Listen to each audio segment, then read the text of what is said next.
The President of the Republic of Uganda, His Excellency General Yoweri KAGUTA Museveni, has arrived in the Republic of South Africa for a one-day state visit. The President was received at Waterloo Air Base by Mrs. Lindwe Daphne Zulu, South Africa's Minister of Social Development, Uganda's Foreign Affairs Minister Honorable Jeje Odongo, and Uganda's High Commissioner to South Africa, Paul Amoro, among others.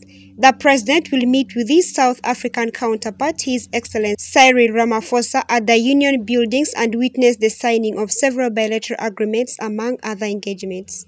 The rapid changes that happened between then and now have brought our bond together. From decolonization to resistance, now it's time for trade. So young people in Uganda are looking for work just as much as South African young people. The only way to really optimize this relationship is we add value to our foods between each other.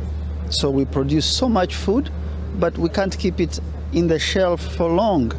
We don't have storage and refrigeration. South Africa has technology and a larger market. Secondly, we have investment in Uganda from South Africa, banking, telecoms, strong service companies that have come there. We don't have reciprocal companies in South Africa, and it bothers us because if you can't balance trade, skills, that relationship doesn't last too long. So for us, this is key, that we strengthen the bilateral, but we do more trading and cross investment in our countries.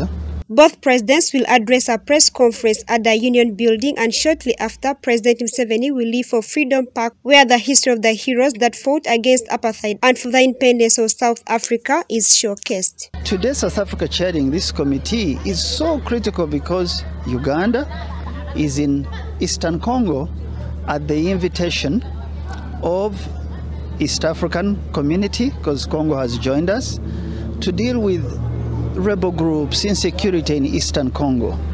And we're not just working alone. We have Kenya, we have Tanzania, we have South Sudan acting together.